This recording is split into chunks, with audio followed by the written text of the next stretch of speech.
Et voilà. C'est parfait. Je te laisse la main. Merci, Maëlys, encore une fois pour l'invitation et merci à tous pour être présents en si grand nombre. Ça fait plaisir de vous rencontrer. Et donc, je vais essayer de vous donner plus de insight par rapport à mes expériences sur le marché du travail actuel, notamment dans le domaine de la data. Et donc, je vais commencer à afficher mon écran et commencer la présentation. La présentation sera assez interactive. Est-ce que vous voyez tous mon écran avec un parcours atypique ici? Oui. Très bien. Cette présentation, en fait, je l'ai réalisée, elle est assez interactive, donc ce que ça va se passer et que j'aimerais bien savoir quelques petits retours de votre part par rapport à qui êtes-vous, quel est votre parcours académique jusqu'au présent, quels sont vos désirs, ambitions et plans professionnels pour la suite et comment vous vous préparez pour entrer sur le marché du travail. Bien sûr que je vois que vous vous préparez intensivement. J'ai parlé déjà avec Maëlys par rapport au fait que vous êtes tous très dédiés et motivés de apprendre plus sur ce domaine qui est assez récent et qui est super intéressant. Et donc, ça fait plaisir de voir que cette communauté bouge beaucoup. Ensuite, je vais faire une présentation personnelle par rapport à mon parcours universitaire. Quelles ont été les grandes démarches pour que je m'intègre sur le marché du travail actuel, étant déjà donné le fait que je ne suis pas française, comme vous pouvez l'observer de mon accent. Donc, je suis venue en France il y a 4-5 ans et depuis ce moment-là, j'ai essayé à m'intégrer le plus possible sur le marché français. Et heureusement, j'ai eu des très bons résultats jusqu'au présent. Et donc, c'est un travail et une continue amélioration pour devenir meilleur et meilleur dans sa profession. Bien sûr, je vais parler un petit peu de mes expériences professionnelles et les domaines d'expertise que j'ai acquis au fur et à mesure que j'ai travaillé. Je vais présenter un petit peu le domaine de la data science qui inclut bien sûr le domaine de data analyse sur lequel vous travaillez. Qu'est-ce que c'est la data science? Quels sont les rôles principaux par rapport à ça et comment vous pouvez vous retrouver en fonction de ces rôles-là? Ensuite, quelles sont les démarches, les grandes démarches pour devenir un data scientist avec ou sans diplôme? Et ensuite, je vais faire une petite présentation d'un cas pratique d'une de mes expériences jusqu'au présent au sein d'un pôle de data science qui était en train de se mettre en place lors de mon arrivée. Voilà. Et donc, ma première question sera un petit peu par rapport à vous parce que je serais intéressée de voir quelle est votre perspective à ce domaine et comment vous vous retrouvez au sein de toutes ces infos qui circulent de partout et que parfois sont difficiles à trier. Est-ce qu'il y a des personnes prenantes?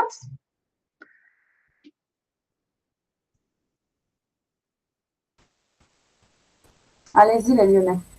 Ne soyez pas timide, hein?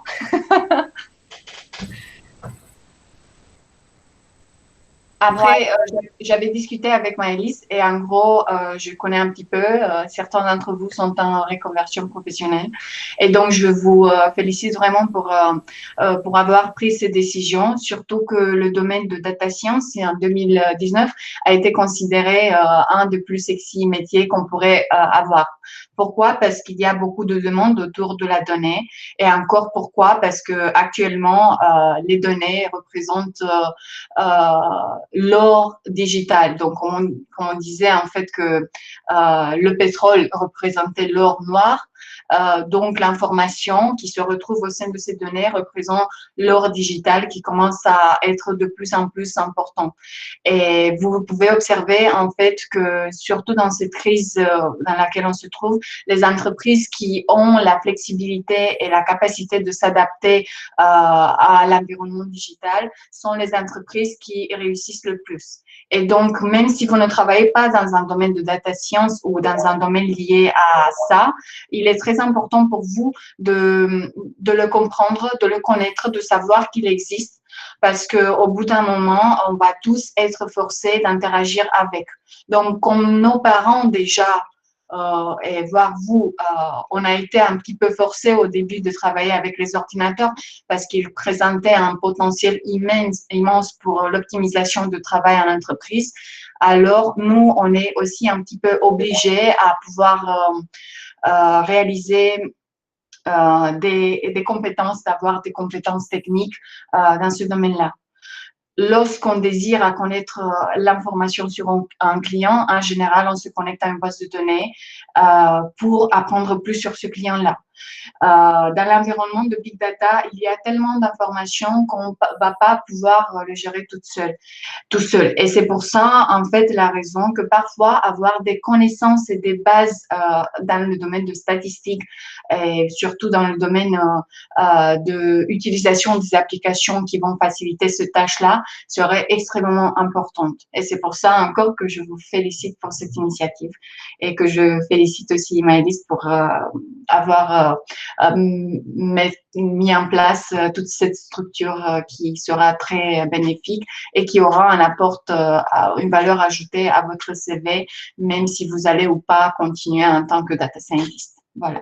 Alors, j'ai pas tout fait. Hein. Mais de mon point de vue, le chemin, il est bien placé et donc, c'est le plus important. Voilà.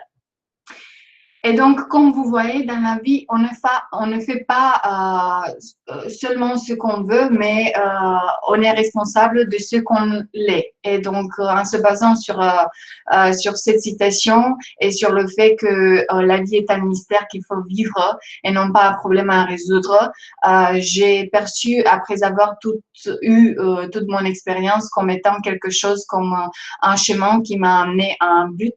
Mais c'était pas seulement le but que j'envisageais, mais plutôt le fait de se prendre du plaisir lorsque je faisais ça.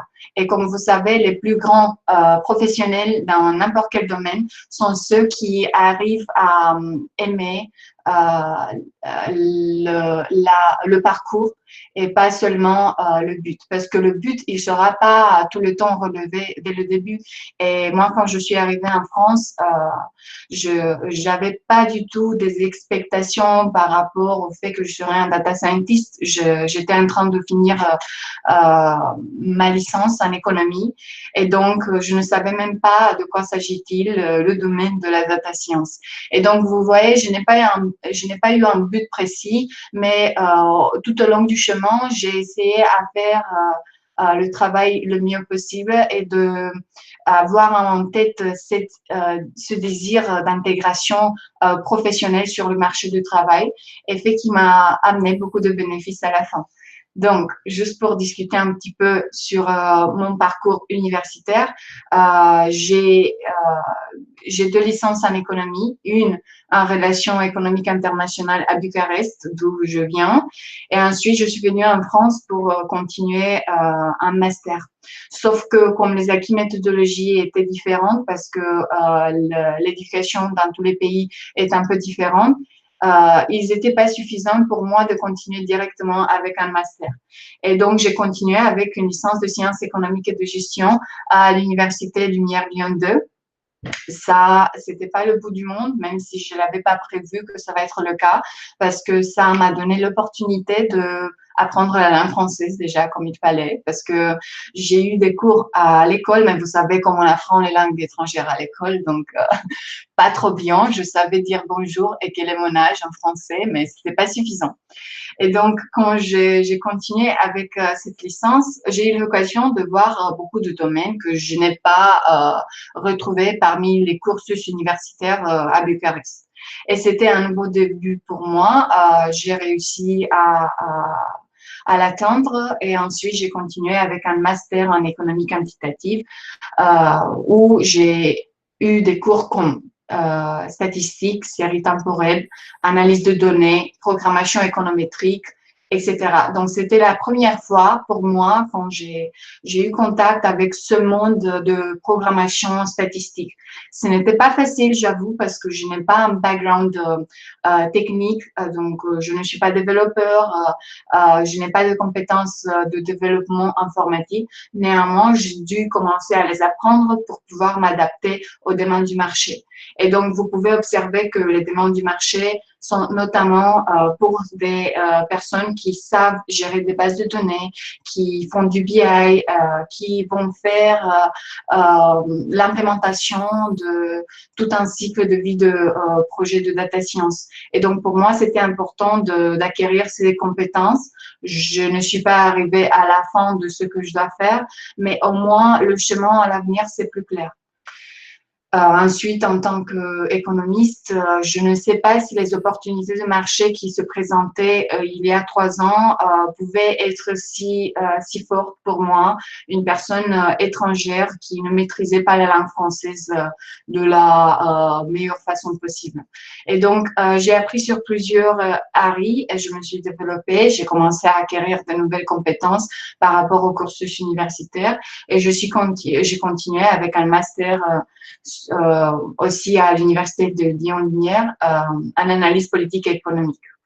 Donc là-bas, c'est la première fois que j'ai eu l'occasion de voir des cours comme data mining, data visualization, machine learning, dynamique économique et prévision, statistique, etc.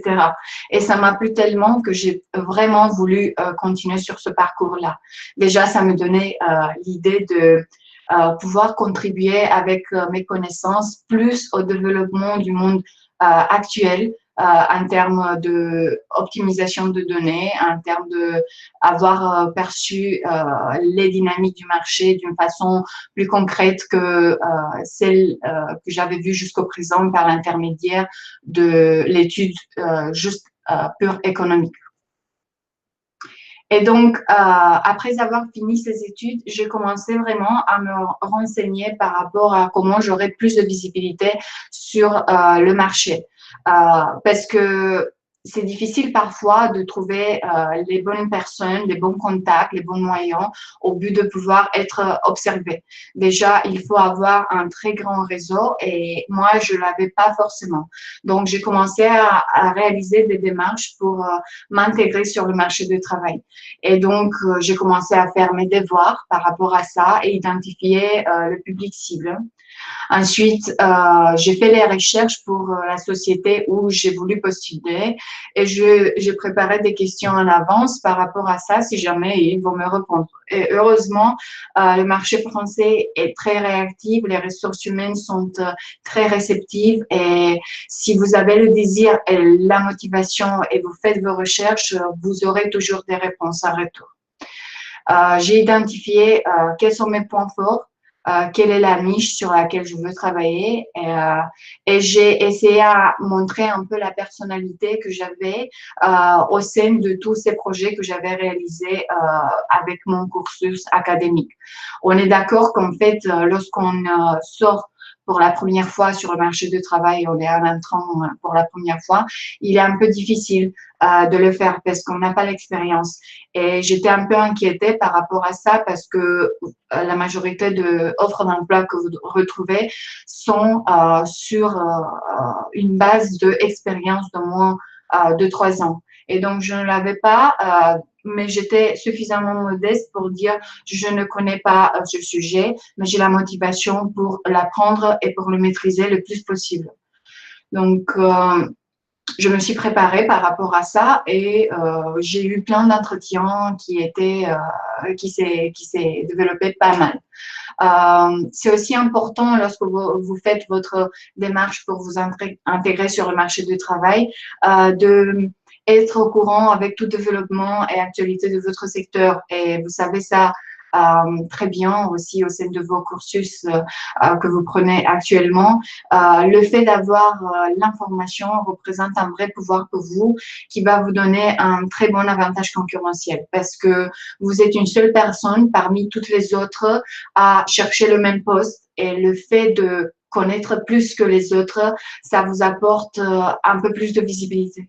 Et donc, le code vestimentaire, la façon de répondre dans ces emails, la façon de s'adresser et de parler, toute votre personnalité est prise en considération lors des premiers entretiens. Et donc, la première rencontre, surtout, elle est la plus importante. Et c'est pour ça que je vous encourage vraiment que, à part votre développement intellectuel fait sur ce domaine, de se renseigner aussi par rapport aux démarches de recrutement et de répondre de la façon la plus sérieuse et professionnelle possible. Donc, tenez-vous au courant de tout développement et actualité de votre secteur. Développez votre réputation le plus possible et promouvez vos opinions parce qu'elles sont importantes, elles comptent et si elles sont de façon objective présentées, elles vont être très percutantes aussi. Essayez de construire une communauté autour de vos intérêts parce que ça va vous donner la possibilité d'être beaucoup plus visible sur le marché du travail et ensuite développer le plus possible votre brand en ligne. OK. Quelques petits conseils par rapport à la construction de cette marque seraient de devenir un membre actif de la société, comme je l'ai dit, et d'assumer l'un des rôles en tant que membre actif qui vous aidera vraiment à développer des précieuses compétences d'employabilité.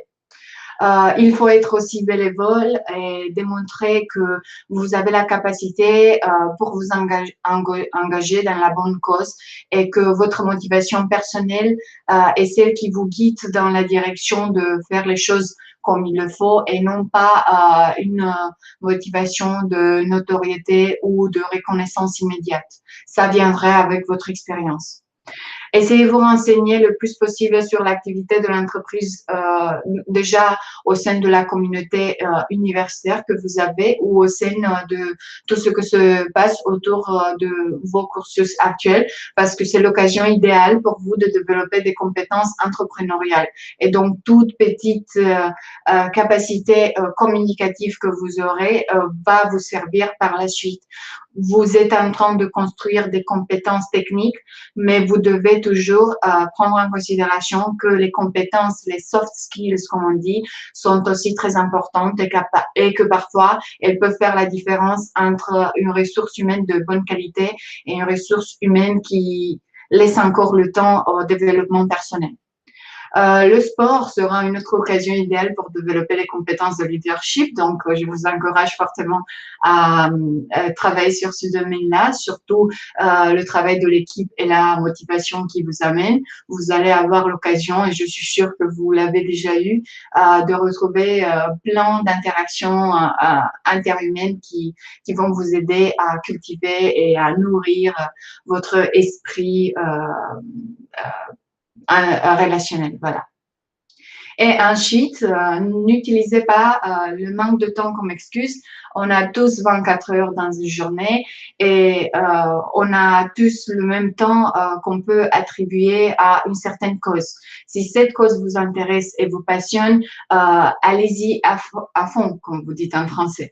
Parce que c'est important d'être bon dans votre domaine. Et donc, au début, vous serez pas trop à l'aise avec des concepts que vous avez jamais rencontrés. C'est tout à fait normal, ne vous découragez pas. Il est important pour vous plutôt d'être persévérant, motivé et garder cette ambition d'amélioration continue.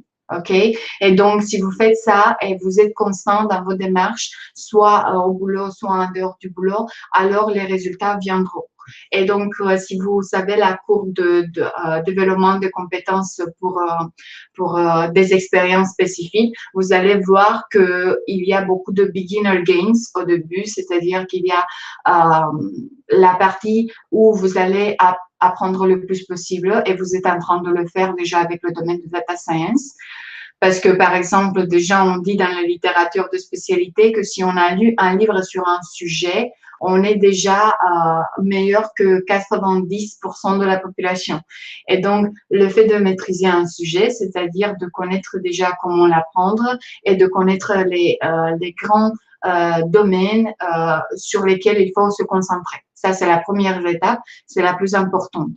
Et comme je dis toujours, un data scientist, il est celui, pas celui qui développe les codes dès le début jusqu'à la fin comme un super grand développeur, mais plutôt celui qui sait lire ces codes-là et qui sait les adapter à ses propres enjeux, à ses propres cas particuliers.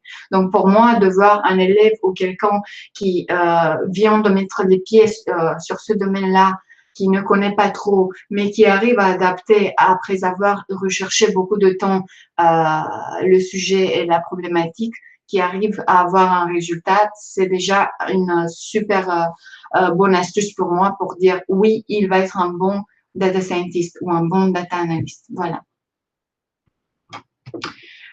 D'autres conseils par rapport à la réalisation de votre branding, il s'agit plutôt de détails comme construire votre réseau qui fournit des liens vers des personnes et des organisations susceptibles de vous aider à trouver un poste de stagiaire ou un poste sur des études supérieures où vous allez développer vos premières compétences techniques.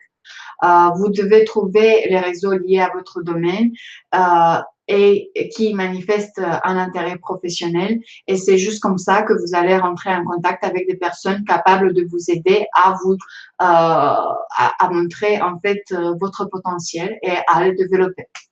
Avoir un résumé concis, c'est aussi très important et il faut s'assurer que vous connaissez le domaine sur lequel vous voulez travailler et il faut aussi vous assurer que vous êtes conscient des informations qui manquent encore pour votre développement professionnel complet. Donc, ne vous inquiétez pas, on n'est pas parfait et c'est normal qu'il y ait parfois des informations qu'on ne connaisse pas. Donc, il faut accepter cette vérité-là, mais il faut présenter et manifester cette motivation de vouloir les apprendre.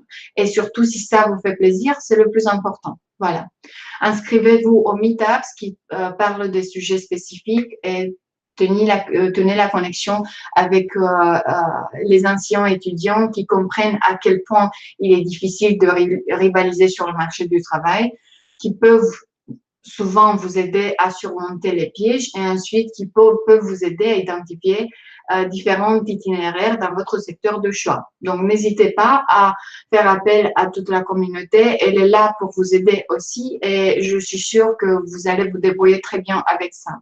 Et juste pour vous donner un exemple, c'est comme ça que je suis arrivée depuis 2 ans à l'association Lyon Data Science, qui a été mise en place il y a plusieurs années et pour laquelle j'ai manifesté un intérêt surtout autour de la communauté. Les sujets étaient très intéressants et j'ai dit pour moi d'avancer sur ce domaine-là, le plus important sera de prendre le plus possible contact avec les sujets et avec les individus qui connaissent plus que moi.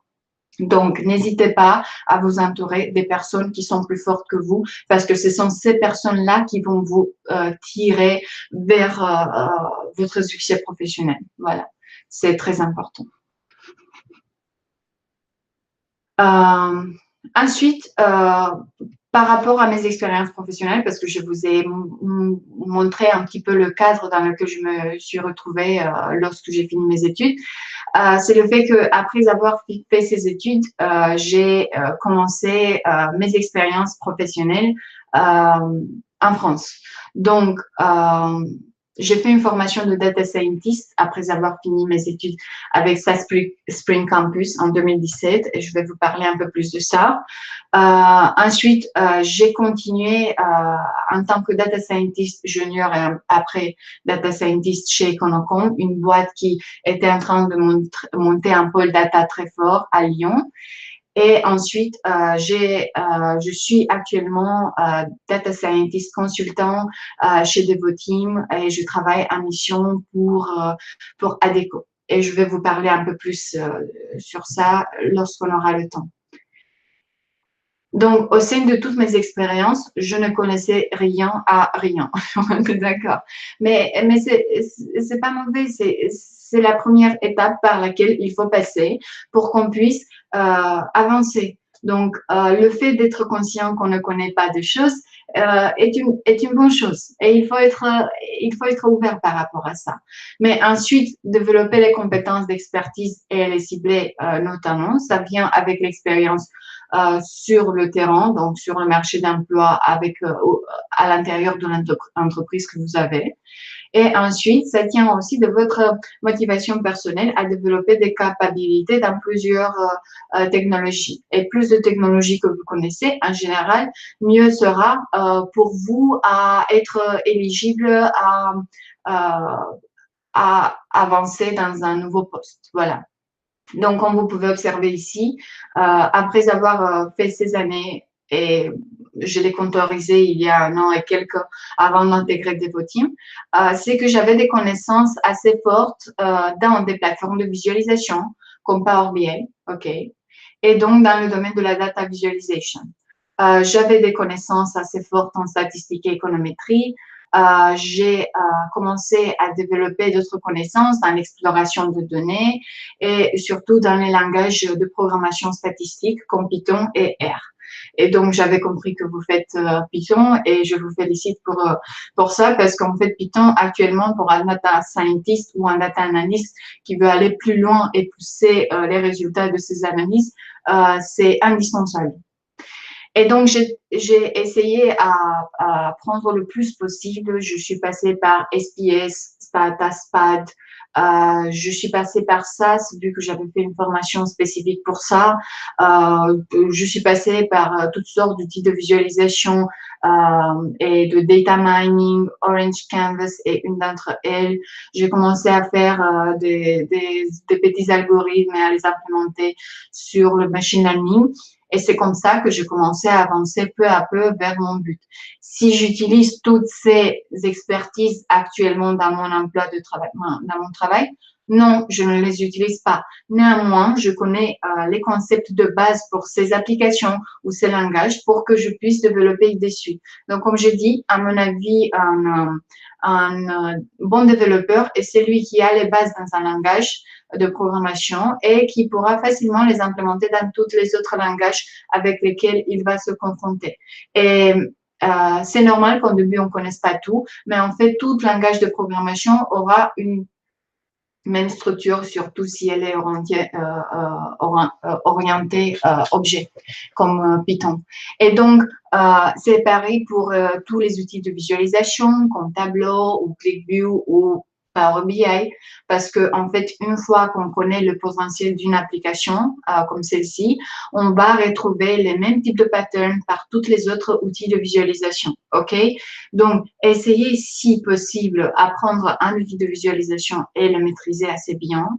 Ne vous échappez pas à SQL et au travail sur les bases de données. Ça, c'est très important pour vous pour pouvoir vous intégrer sur tout le workflow d'un projet de data science à partir de la collection de données et leur traitement de données. Ensuite, essayez à apprendre le plus possible par rapport à la visualisation de données pour pouvoir faire une exploration de ces données que vous avez et continuer le plus possible avec des algorithmes de machine learning, utiliser du Python pour développer vos projets personnels et ensuite pour pouvoir les implémenter sur le marché du travail si jamais on vous le demande. Ça, ce sont des petits projets que vous pouvez faire et que vous pouvez déjà préparer au but de avoir une plus grande visibilité et de développer votre CV encore plus. Et maintenant, je vais dire 2-3 mots sur mon expérience à SAS Spring Campus parce que ça, c'était vraiment quelque chose d'inattendu et c'est venu de façon aléatoire, mais c'est transformé en quelque chose de très sérieux et plus complexe que j'avais jamais entendu, j'avais jamais imaginé. En fait. Donc, SAS, c'est une entreprise américaine qui met à la disposition de ses clients toutes sortes de plateformes de BI, de visualisation de données, de traitement de données et collecte, et bien sûr de machine learning. Et à mon master 2e année, j'avais un cours de SAS, j'ai jamais entendu parlant de SAS, qui est un langage assez particulier, il est procédurel, c'est-à-dire qu'il utilise des bouts de code spécifiques qui sont très bien structurés, mais que vous n'allez pas voir dans d'autres types de programmes comme R ou Python. Et donc, vu que j'avais ce cours à préparer pour passer mon examen, dans le même temps, j'avais reçu un email comme qu'on était en train de recruter des étudiants qui étaient en M2 pour continuer leur stage et pour faire un mois cours intensifs poussés sur SAS. Et donc, cette certification-là et ce cursus, il était orienté data science et il avait une spécialisation de Customer Intelligence et fraude que j'avais jamais approché auparavant, bien sûr, parce que à l'université, on n'a pas trop l'occasion, malheureusement. Ensuite, il avait des modules spécifiques de machine learning, prévision, text mining, recherche opérationnelle. Il avait beaucoup de modules de business analytics, reporting, data visualization, data management, etc. Et c'était des sujets que j'étais vraiment très intéressée à connaître. Et donc, j'ai appliqué et le processus, il a été assez lourd pour la phase d'admission. Mais finalement, juste pour vous donner un spoiler, j'étais acceptée. Et donc, pour moi, c'était un super big deal en fait parce que je n'avais pas de piste encore pour commencer à faire des stages comme on fait un deuxième semestre à l'université. Et donc, j'avais même pas recherché, mais je suis tombée sur cet email et j'ai continué à répondre de telle façon qu'il est allé plus loin. Et donc, il y avait plusieurs étapes et j'ai toutes suivi ces étapes. C'était l'application et l'admission sur profil, la première phase. Et donc, j'ai envoyé mon CV, j'ai fait mes démarches pour être éligible et admise. Ensuite, c'était la phase d'acceptation, les droits d'accès aux cours de SAS aussi, beaucoup d'apprentissage individuel pour utiliser ce langage de programmation qui m'a beaucoup plu. Il y en a eu un examen en ligne test, ensuite un examen en ligne officiel. Il y en avait beaucoup d'étudiants qui ont appliqué, mais il y en avait que 20 qui devaient être sélectionnés à la fin pour participer à ce cours-là. Donc, j'ai attendu les résultats. J'ai été acceptée à l'entretien individuel parmi environ 80 vers 100 personnes qui ont été, pareil que moi, éligibles jusqu'à cette étape-là. J'ai été acceptée à cet entretien individuel à Paris et ensuite j'ai eu une deuxième journée d'entretien à Paris avec les partenaires Gold de SAS pour trouver un stage de fin d'études après avoir passé la certification et la formation. Parce qu'il y en avait des partenaires de SAS très forts qui utilisaient SAS et qui voulaient avoir des stagiaires ou des personnes qui connaissaient cet outil-là. Et comme cet outil, ce langage, il est assez puissant, mais il n'est pas trop fréquent, on préfère avoir des stagiaires qui ont passé par la formation plutôt que des stagiaires à former directement sur place. Donc, si j'étais acceptée par ce partenaire Gold, je commençais à préparer la formation SAS à Paris qui a duré un mois intense, tous les jours, de 9 heures le matin jusqu'à 6 heures le soir. On avait des cours vraiment comme à l'université, mais avec des intervenants qui travaillaient déjà sur le marché du travail. J'ai commencé à suivre les cours poussés sur le domaine de la data science pendant un mois, comme je vous ai dit, et ensuite de passer des certifications de manière gratuite. Ça, c'était l'avantage. J'ai passé la certification de SAS Advanced et ensuite j'ai fini, j'ai passé des très bons moments. C'était une super période de ma vie qui m'a beaucoup aidé à augmenter mon potentiel et de rester en contact avec cette communauté de data scientists qui est assez petite, étonnamment. Donc, en fait, toutes les personnes que j'ai rencontrées ici, elles travaillent à peu près partout de la France. La majorité sont à Paris, mais on reste en contact régulièrement et on peut s'entraider si jamais c'est le cas. Et donc, juste pour rebondir sur ça, Econocom, la boîte qui m'avait recruté, le data scientist lead qui était là-bas, il connaissait la directrice académique du campus. Et il avait échangé beaucoup, il avait utilisé SAS de façon régulière et donc il était très au courant avec ce campus qui se développait. Il connaissait vraiment les prérequis et la façon très dure de sélectionner les profils et les personnes qui allaient faire cette formation. Et donc, j'ai envoyé mon CV à Econocom parce que je voulais revenir à Lyon, comme j'avais fait mon stage à CGI Montpellier en tant que data analyst. Et quand il a vu là-bas que j'ai créé ça Spring Campus, il a appelé vraiment la directrice académique pour demander soit elle ment, soit c'est vrai. Et alors, elle est vraiment super bien pour intégrer l'équipe de data scientist chez Econocom. Et donc, forcément, j'avais pas menti parce que puisque j'ai des preuves, voilà.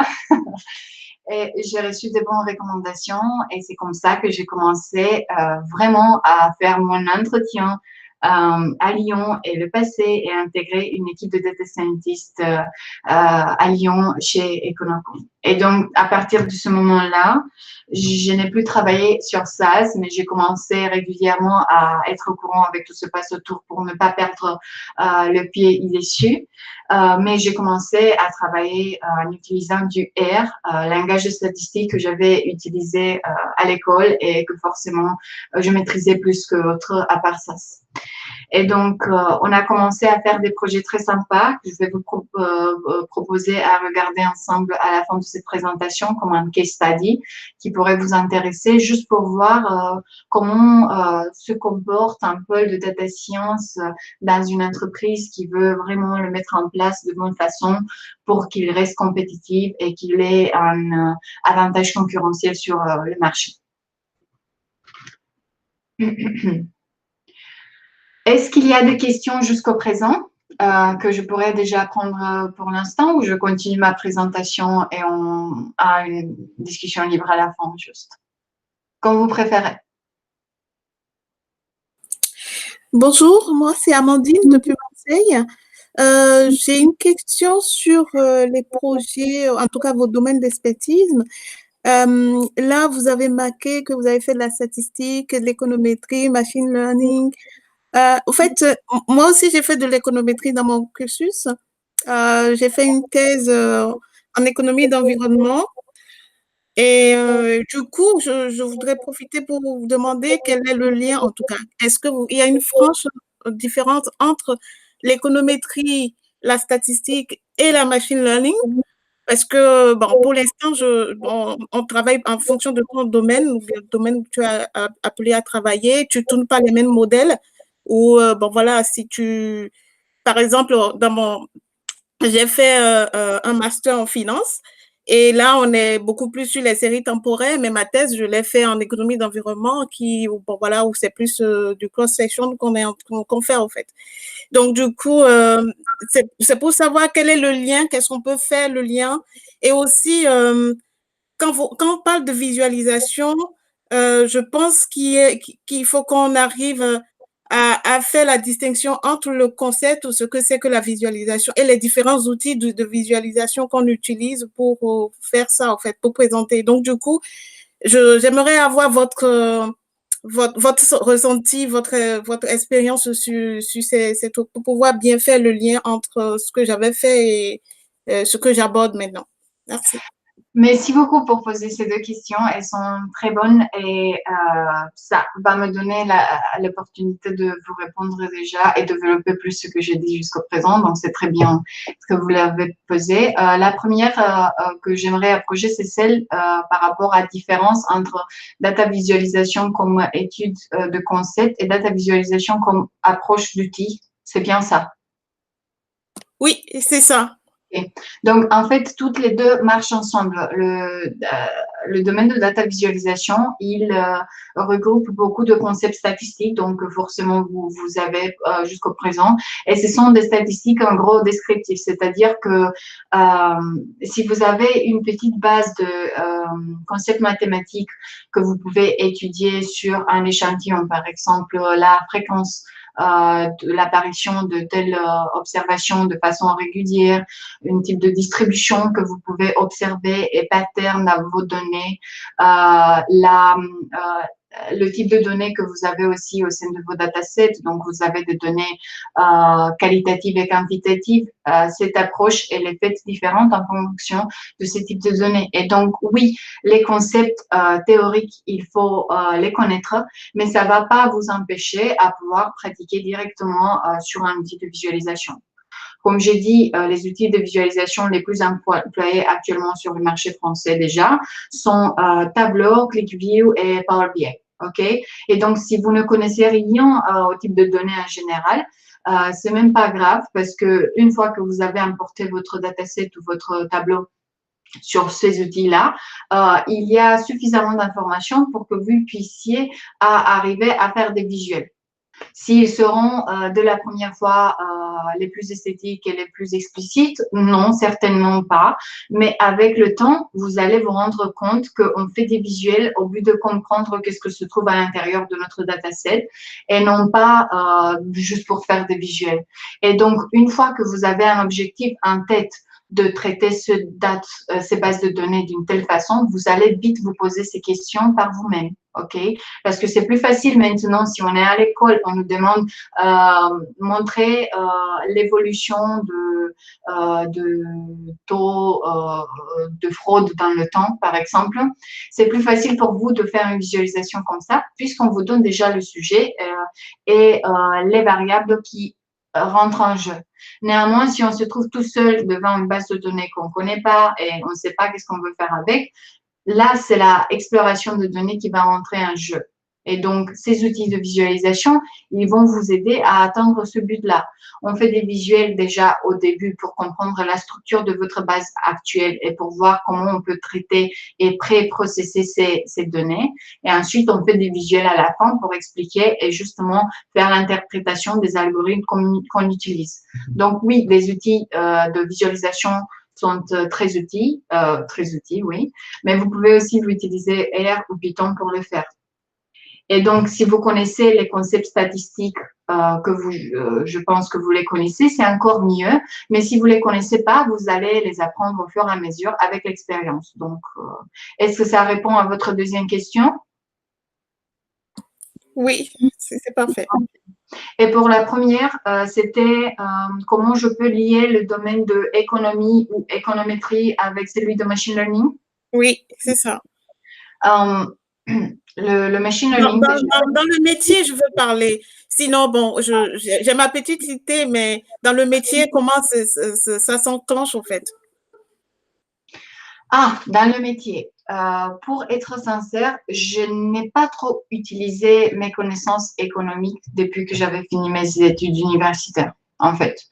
Parce que le domaine de la data science avec la partie de data analysis et machine learning, c'est un domaine assez récent. Déjà, le mot, il a été inventé en 2012. Donc, en fait, il y a beaucoup de bruit par rapport à ce domaine-là et beaucoup de buzzwords qui apparaissent sur le marché, surtout parce que c'est un domaine qui n'est pas à 100% défini. Et je suis sûre que vous aurez beaucoup de questions par rapport à différence entre des différents types de profils au sein de data science que je vais approcher par la suite. Mais en fait, c'est pas super clair. Et donc, dans mon cas personnel, je n'ai pas eu l'occasion de implémenter mes connaissances d'économie au sein de mon travail.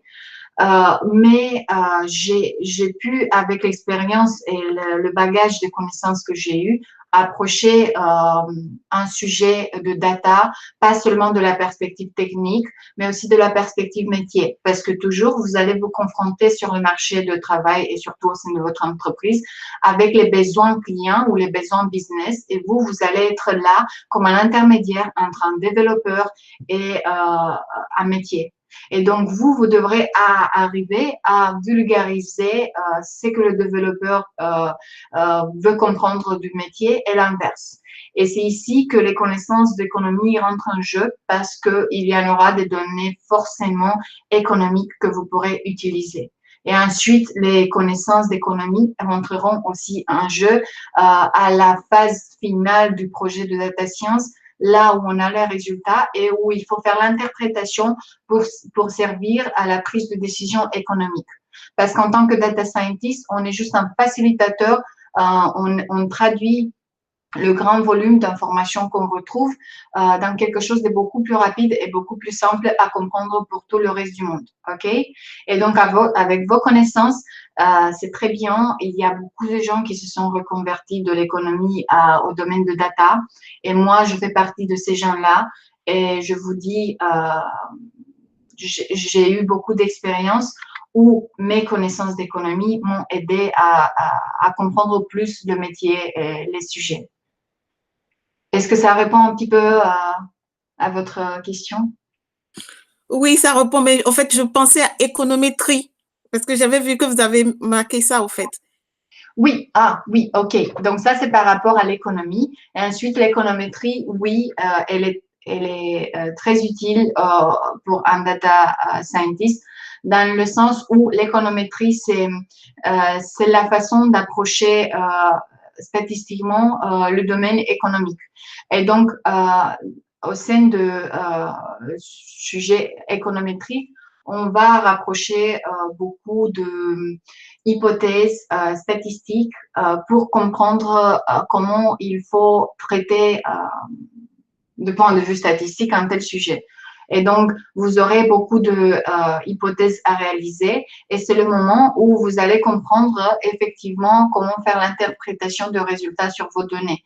Et donc, ça va s'appliquer par la suite aussi au domaine du machine learning où vous devrez faire la même chose. Parce qu'un bon data scientist est celui qui va savoir choisir quels sont les modèles les plus adaptés possibles au but d'arriver à un tel résultat. Et donc, le domaine économétrique, de mon point de vue, il vous aide à faire ça avec des études paramétriques, non paramétriques, type de données, testabilité des hypothèses, etc. Donc, ça, c'est un acquis que vous pouvez avoir. Et si vous avez la chance de l'avoir fait, très bien. Sinon, ce n'est pas grave parce que vous allez apprendre l'équivalent de l'économétrie qui est justement celui de approche statistique sur d'autres bases de données qui ne concernent pas le sujet économique. C'est bon? Est-ce que ça a répondu un peu? Oui, merci. Ok, super, je suis contente. Je peux prendre encore une question si vous voulez avant de continuer, sinon je vais continuer forcément. Non? C'est bon? Ok, peut-être vous allez avoir plus de courage à la fin. Et donc, je voulais expliquer un petit peu le domaine de la data en général et pourquoi il faut le connaître, qu'est-ce que c'est la data science en général, quels sont les profils qu'on cherche au sein de la data science et ça, il y en aura des profils divers qui tous pourront intervenir sur une telle étape d'un projet et quelles sont bien sûr les étapes et les démarches à réaliser pour devenir un data scientist. Et donc, Napoléon Bonaparte disait déjà il y a 200 ans, ou un peu plus, le fait que la guerre en général représente 90% de l'information. Et donc, moi, je trouve que l'information, c'est la cellule unitaire de notre univers, on pourrait dire, pour faire une petite rime, dans le sens où l'information représente le pouvoir et que ce pouvoir-là, si on l'a, va nous apporter beaucoup, beaucoup de bénéfices. Et vous pouvez observer sur le marché actuel, il y a beaucoup d'entreprises comme Netflix, comme Google, Facebook, Tesla, qui ont appris à valoriser tellement les données qu'ils ont ramassées ou qu'ils ont trouvées en général, que maintenant, ils ont un super grand pouvoir de marché et ils continuent de cette façon-là à révolutionner les technologies et la perspective de la société auprès de la vie en général. Et donc, juste pour faire une petite définition, je ne vais pas insister dessus parce que je pense que votre cursus vous aide déjà à comprendre un plus sur ça. La data science regroupe beaucoup, beaucoup de mots-clés, en fait, que vous devrez avoir en tête, comme le machine learning, pre-processing, information, technology, prédiction, engineering, visualization, beaucoup, beaucoup de mots-clés. Et donc, ce sont des mots-clés qui sont devenus des buzzwords enfin et qui sont utilisés malheureusement dans la média, parfois de façon erronée. Et donc, il y en avait un livre très intéressant qui s'appelait How to Lie with Statistics. Et là-bas, on expliquait comment le journaliste, il peut manipuler l'opinion de la population en utilisant un visuel, mais en faisant un petit artifice pour donner l'impression qu'il n'est pas tout à fait ce qu'il était. Donc, il manipulait des visuels et ensuite, il pouvait manipuler l'opinion de ceux qui lisaient par l'intermédiaire à ça. Donc, de mon point de vue, comprendre un petit peu les notions de statistiques de base sera un peu indispensable et de culture générale en général pour pouvoir faire la différence entre ce qu'on nous dit et c'est vrai et ce qu'on nous dit et que c'est pas tout à fait vrai. Parce que la plus difficile chose à réaliser cette période est justement de trier l'information. Il y a tellement d'informations mauvaises dans n'importe quel domaine que parfois c'est difficile à pas la prendre en considération. Et donc, si vous faites ça, sachez juste qu'il faut vous renseigner beaucoup plus pour que vous ayez un système de valeurs qui coïncide vraiment à la réalité. Et donc, ne prenez pas comme donnée toute information que vous recevez, ça je suis sûre que vous savez déjà, mais essayez plutôt à filtrer l'information. Et donc, plus d'informations que vous avez, plus de connaissances dans le domaine statistique, mieux sera pour vous et plus facile sera pour vous de repérer les trous. Voilà.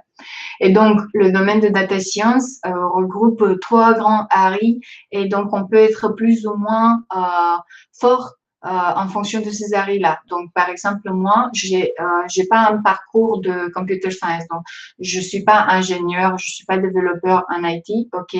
Néanmoins, il me faut des connaissances au but de pouvoir approcher ce domaine qui est la data science, qui est juste une partie. Ensuite, j'ai des connaissances assez fortes en mathématiques, statistiques et probabilités et ça m'a aidé un peu plus à la réalisation des modèles. C'est ce que votre collègue disait tout à l'heure. Le fait qu'elle a étudié l'économie et l'économétrie et donc des concepts statistiques va lui permettre d'avoir un super grand avantage lorsqu'on va implémenter des modèles et lorsqu'on va les interpréter. Et ensuite, le data science, OK, regroupe aussi le domaine business. Et ici, c'est encore un autre point fort que je dirais à avoir si on a des compétences communicationnelles et si on a des études d'économie à la base. Parce que c'est à ce moment-là qu'on aura une plus grande capacité à comprendre le business. OK? Parce qu'en tant que data scientist, on peut intervenir surtout tout au long du projet. OK? Et donc, on peut avoir des briques spécifiques sur lesquelles on intervient ou on peut intervenir de façon globale. Et si on intervient de façon globale, il faut avoir aussi des concepts de project management qui doivent être pris en considération parce que vous n'allez pas travailler toute seule dans votre coin, vous allez travailler avec des nombreuses personnes, avec des grandes équipes et il faut vraiment savoir s'organiser autour de ce sujet-là qui est pas complètement maîtrisé par toutes les entreprises. Voilà. Et donc, si on se pose cette question, qu'est-ce que c'est la data science ou la science de données? On peut dire que c'est un mélange disciplinaire entre le développement de l'algorithme et de la technologie, l'inférence de données, les statistiques, les mathématiques. Donc, c'est tout un amalgame de domaines qui contribuent et qui font que le data scientist soit pluridisciplinaire. Et donc, leur objectif est la résolution des problèmes très complexes ou voire moins complexes en fonction de cas. OK? Et donc, c'est important pour vous, surtout si vous avez des autres connaissances à part celles de data science, de les utiliser. Et en fait, les plus grands data scientists sont ceux qui ont une spécialisation à la base et ensuite qui arrivent à mettre en valeur cette spécialisation par l'intermédiaire de data science. Si vous regardez tous les articles scientifiques, les auteurs, eux, ils traitent un sujet particulier et ils expliquent leurs résultats par l'intermédiaire de la statistique et de la data science en général. Donc, en fait, la data science, c'est une science de données dans le sens où elle regroupe de façon assez organisée tous ces principes à maîtriser au but d'arriver à la fin d'un projet. Néanmoins, c'est aussi un intermédiaire, un outil qu'on peut avoir pour mettre en valeur justement le sujet qu'on veut approcher. Donc, c'est plutôt un outil, comme on dit en anglais, que une science de ce point de vue. Si on peut les utiliser dans les deux cas, bien sûr, mais on ne peut pas faire de la data science juste pour faire de la data science. Il faut avoir en tête un objectif et c'est ça, c'est que la majorité des gens qui intègrent ce domaine ont des difficultés à conceptualiser. Donc, au cœur de ce grand mélange duquel je parle, on retrouve les données, bien sûr, les quantités massives d'informations brutes ou pas brutes, stockées dans des data warehouses des entreprises. Donc, en fait, data science et le concept de big data marchent main en main. Le big data, il fournit l'infrastructure pour héberger des données et la façon de les organiser. La data science, elle, fournit le traitement de ces données, l'analyse, l'approche statistique et la compréhension derrière ces données. Et vous voyez vite l'indispensabilité de ce domaine de machine learning, voire de la plus grande ARI de l'intelligence artificielle. Pourquoi? Parce que en fait, une être humaine, elle est susceptible à faire des erreurs. Ok? Et donc, normalement, il est plus optimal pour un algorithme de réaliser et d'arriver à des résultats plutôt qu'une être humaine. Parce que cet algorithme, il pourrait traiter beaucoup plus rapidement et beaucoup plus efficacement, à moindre coût, les informations qui pourront échapper pour une être humaine. Voilà. Et donc, la science de données permet d'utiliser ces données massives et stockées par l'intermédiaire de la big data de façon créative pour gérer de la valeur pour l'entreprise. Voilà. Et ça, c'est le slide que j'aime le plus. C'est en fait un tableau fait par Udacity, si vous connaissez, qui parle un petit peu des profils principaux de data scientist en général. Et pourquoi je dis data science? Parce qu'en fait, il est important pour vous de connaître le domaine de data science et après ses ramifications à l'intérieur. Selon vos préférences, vous allez arriver à travailler sur une de ces branches, voire plus. OK? Et donc, c'est important pour vous aussi de connaître la différence entre les différents types de profils qui pourront apparaître selon les domaines les plus importants qui se retrouvent autour de la data. Donc, des connaissances de programmation, vous voyez bien que tous les data analysts, les machine learning engineers, les ingénieurs et les data scientists doivent avoir. Donc ça, c'est un acquis que vous devrez avoir. Et si vous l'avez pas, c'est pas grave parce que il y a toujours un début et il y a toujours une façon d'apprendre et la démarche de suivre des cursus comme vous le faites, c'est très bien. Après, la data visualisation et communication concerne le data analyst et le data scientist. Pourquoi? Parce que parmi ces quatre profils, en fait, le data scientist et le data analyst seront, disons, les personnes les plus susceptibles à partager les retours d'expérience et les résultats du projet au business et plus. L'intuition de données, ça s'agit plutôt à connaître les données, connaître leur type, voir quelles seront les plus adaptées en fonction de projets que vous traitez. Et ça, c'est très important pour un data scientist, mais aussi pour un machine learning engineer, qui est celui qui va appliquer des algorithmes de machine learning en général. Et donc, s'il va appliquer ces modèles, il faut bien qu'il sache effectivement quel type de modèle appliquer et prendre la décision de quel type d'algorithme de machine learning appliquer au sein de ces données est fortement lié à l'intuition de données, c'est-à-dire à connaître leur type et connaître le but et le type de résultat qu'on veut obtenir à la fin. Les statistiques sont aussi très importantes. Un data analyst ne doit pas forcément avoir des grands concepts statistiques, plutôt avoir justement une idée sur les bases de la statistique qu'il pourrait traiter aussi au sein de visualisation de données, voir s'il y a des valeurs manquantes ou s'il y a des valeurs extrêmes ou si les types de ces données-là sont les bons et les plus adaptés ou pas par rapport à votre projet. Data wrangling, c'est-à-dire en fait le fait de gérer ces données-là qui est très important et qui fait la différence entre un résultat de bonne qualité et un résultat de mauvaise qualité. Comme vous savez, si on met des données de mauvaise qualité à l'intérieur, on ne pourrait pas s'attendre à un résultat de bonne qualité. Et c'est pour ça, en fait, que s'occuper du traitement de ces données et prendre en considération l'origine de ces collections de données et comment les manipuler de telle façon qu'elles soient éligibles à des algorithmes ou des visualisations ou des concepts statistiques est très important. Voilà, juste pour information, il y a le machine learning aussi qui sera important pour le data scientist et surtout pour pour le machine learning engineer. Mais vous savez bien, ces quatre profils, ils peuvent être un petit peu intermélangés. C'est-à-dire que si vous êtes dans une entreprise où il y a ce pôle de data qui est en train de se former, vous n'aurez pas beaucoup de ressources pour pouvoir bien différencier ces profils.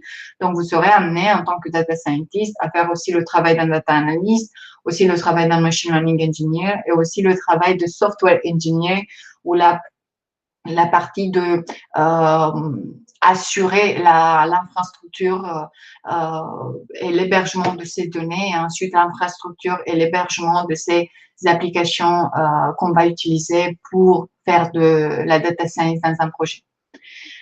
Et à la fin, il faut avoir des compétences fortes en mathématiques, surtout en ce qui concerne l'algèbre linéaire, donc le traitement des matrices en général, tout ce que concerne ça. Connaissance autour de probabilité, ça sera un acquis, et connaissance autour de l'analyse mathématique, c'est-à-dire les dérivés, etc. Donc ça, ce sont des connaissances qu'il faut avoir si vous êtes surtout un machine learning engineer. Sinon, on ne va pas rentrer dans beaucoup de détails par rapport à ça. Voilà. Est-ce qu'il y a des questions par rapport à cette petite partie que j'ai présentée ici?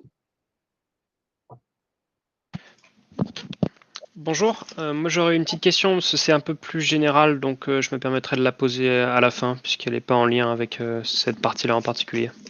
Ok, n'oublie pas de la noter, comme ça on va se... Pas de souci. Parce que si je parle beaucoup, ça peut induire en erreur les gens et ensuite on va l'oublier à la fin. Donc note-la bien. Super, merci. Moi, j'ai une question. Oui. Là, voilà, sur les compétences, parce que nous, à la WIDE, on travaille beaucoup sur la programmation et la data visualisation, mais aussi on a une grosse partie de notre formation sur machine learning. Alors que, bon, sur le profil, si je fais confiance à ce que vous présentez, c'est pas très, très important pour un profil de data analyst, en fait. Donc, du coup, ben, est-ce qu'on peut se vendre comme un data analyst ou non, comme data scientist, ou est-ce qu'on reste dans notre profil de formation qui est data analyst? C'est quoi la stratégie? Comment on peut jouer avec ça, avec ces mots-là, par exemple, pour nous présenter, pour nous vendre, quoi, pour se vendre? C'est une très bonne question. Après, je ne vais pas me prononcer dans les cas particuliers de chacun d'entre vous, puisque je ne les connais pas plus que ça. En fait, selon votre formation, j'ai connu juste le curriculum que vous suivez. Et ce tableau, il est juste une image pour vous aider un petit peu à différencier entre les grands profils qui se trouvent autour de la data. Et donc, moi, forcément, j'ai un profil de data scientist puisque je touche à tous ces éléments. Néanmoins, je peux faire d'autres choses. Voilà. Et vous, en tant que data analyst, ça, c'est juste une idée d'orientation pour dire c'est pas comme ici, par exemple, not that important. Donc, c'est pas comme 6 points-là, ils devraient être nuls pour chacun d'entre vous. Ce sont des points que vous devez connaître et votre cursus actuel, il me semble super bien de ce point de vue, juste parce qu'il vous offre l'opportunité à toucher au plus de domaines possibles. Donc, si vous êtes un de ces 4, vous devrez avoir connaissance que je précise ici. OK? Si vous voulez évoluer sur un de ces domaines, vous devez aller vous auto-former ou chercher des cours qui sont plus adaptés pour un domaine ou l'autre. Mais votre profil, il est très bien pour un data analyst et il inclut beaucoup d'informations que vous devrez avoir en termes de compétences. Je ne sais pas à dire si vous devrez être plutôt présenté comme un data scientist ou un data analyst, mais moi, quand je suis sortie de l'université, je me suis présentée comme un data analyst parce que je n'avais pas les acquis et l'expérience pour pouvoir atteindre les autres. OK? Donc, j'étais assez modeste et j'ai dit, c'est mieux de dire que je sais faire moins, au moins je me rassure que je vais apprendre ces éléments au fur et à mesure. Parce que si je dis que je suis à l'aise à faire des machine learning et d'un coup, je me retrouve sur un projet qui est tellement compliqué, dont les notions, j'ai jamais compris, ça va être un peu difficile et votre crédibilité va tomber. Donc ça, c'est juste à titre d'information. Votre profil, il est très bien adapté pour un data analyst. Et si vous voulez développer ces compétences-là, je vous suggère à aller plus loin. Mais faites attention lorsque vous faites votre descriptif en ligne parce que moi, je fais des recrutements pour des data scientists et je trouve juste à 10 secondes, si je regarde le profil ou le CV, je me rends compte que en fait, c'est pas un data scientist que je vois ici, c'est plutôt un data analyst ou quelque chose d'autre, ok? Donc, pour ceux qui connaissent le domaine, faites attention. Ne vous promouvez pas comme étant quelque chose que vous ne pouvez pas à 100% garantir. Est-ce que ça a du sens? Oui, c'est super, merci. Ok. Excusez-moi, Andrea. Oui. Est-ce qu'on pourrait revenir sur les notions de data intuition et data wrangling? Ah, d'accord. Ok, très bien. Bon, après, j'aimerais aussi avancer un peu plus parce que le temps coule. D'accord. Mais très, très bonne question. Peut-être que Ça je va n'étais vite, pas. hein? Ok, donc la data intuition, c'est justement le fait d'être à l'aise avec des bases de données et être à l'aise avec la connaissance de leur contenu, ok, en termes d'information. Néanmoins, le data wrangling, c'est être à l'aise avec le stockage de ces données-là et la connexion à ces données-là. C'est un peu C'est plus pour ça simple. que c'est plus dans le data engineer que… D'accord. Oui, D'accord. exactement. Donc, un machine learning engineer, il devrait avoir l'intuition de ces données parce que c'est important pour lui, justement, de connaître quelles sont les données sur lesquelles il applique ses modèles de machine learning. Mais un data engineer, il apparaît en amont et il s'assure que ces données-là, ils vont être mises à la disposition de bonne façon pour le data engineer. D'accord, d'accord. Ok. Ouais, merci. C'était très clair. Très bien. Bon, il nous reste encore 20 minutes à peu près, donc je ne veux pas divaguer trop. Je vais finir par rapport à ce sujet, juste en disant en fait qu'il y a des skills importants pour vous d'avoir pour ce meilleur métier du monde qu'on considérait par Glassdoor. Ok, donc par exemple le magazine le Big Data FR dit qu'un data scientist ou une personne qui travaille dans le domaine de data doit être diplômé déjà ou avoir les formations de data analyst ou d'ingénieur ou voir des statistiques, ok? Et donc ça, de ce point de vue, je pense que vous êtes sur super bon chemin puisque le cours que vous faites actuellement va vous permettre à vous présenter comme étant un data analyst et ça, c'est très bien. Ensuite, il faut avoir forcément des connaissances statistiques et surtout économétriques par rapport à ce que je disais à votre collègue. Elles se mélangent au bout d'un moment que l'économétrie, c'est l'applicabilité statistique au domaine économique, ok? Et c'est pas forcément très utile pour vous de connaître tous ces concepts-là. Néanmoins, avoir l'idée de ces concepts, ça peut vous aider un peu plus, voilà. Maîtriser des outils analytiques, comme j'ai dit, et j'ai donné quelques exemples sur des outils de visualisation qui ont aussi des briques de BI ou de gestion des données et de collecte de ces données en temps réel. Connaître des langages de programmation, c'est super important aussi. Et donc, prenez un langage et maîtrisez-le bien.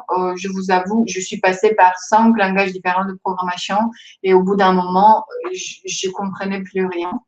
Donc, je suis revenue là-bas à la base et j'ai recommencé à apprendre tout ce que c'était autour de Python. Est-ce que je sais tout? Non, je ne sais pas tout. Pourquoi? Parce que déjà, vous savez que Python, c'est un langage qui utilise des packages, des bibliothèques, ok?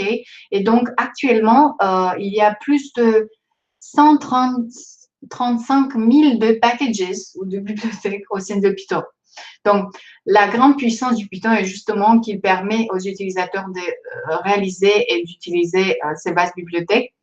Par contre, vous n'allez pas tout maîtriser et donc il faut se concentrer sur les bibliothèques les plus importantes que vous avez déjà vues peut-être jusqu'au présent, NumPy, Pandas, sklearn et d'autres types de bibliothèques comme Seaborn ou Matplotlib qui vous aident à la visualisation. Donc, le cours, il est très bien fait. Ensuite, avoir des notions de machine learning, ça peut vous aider. Donc, faites attention quand on enseigne les cours sur machine learning supervisé, non supervisé, etc., parce que ce sont les principes de base qui vont vous aider à développer plus sur ça. Il y a tellement de modèles actuellement, je ne l'ai pas tout utilisé, ou si je les ai vus, peut-être que je n'ai pas eu l'occasion non plus à les mettre en pratique. Donc, parfois, mais il faut mieux avoir connaissance de l'existence de cet outil plutôt que pas. Voilà. Comprendre l'algèbre linéaire et l'analyse mathématique, c'est un acquis si vous voulez vous développer sur ce domaine-là. Savoir utiliser des outils de big data et faire du SQL et les outils de ETL, c'est aussi gérer des données non structurées, c'est aussi un bon point à retenir et avoir des compétences diverses de social skills et soft skills, ça peut vous aider. Je vous donne en fait ici juste la liste avec tout ce que vous pouvez voir au sein d'un type de profil qu'on cherche dans le domaine de la data en général. C'est pas indispensable de tout avoir et selon votre profil, vous allez plus ou moins être adapté ou avoir des connaissances ou pas. C'est juste, ce sont juste les grandes lignes pour que vous sachiez un petit peu où vous vous placez actuellement dans ce domaine-là. Est-ce qu'il y a d'autres questions par rapport à cette présentation? Maintenant, ce que je vais faire une présentation du projet pratique case study que j'ai utilisé, que j'ai réalisé quand j'étais à Econocom. Et donc, par rapport à ce que je vous ai expliqué de façon théorique, il y a des questions? Toute connaissance est une réponse à une question. Donc, voilà, je suis prête à vous donner la réponse. Le data architect par rapport aux autres profils, il y a quoi de différent? Il y a quoi de différent par rapport aux autres profils? Parce qu'on connaît le data engineer, data analyst, data scientist et machine learning engineer.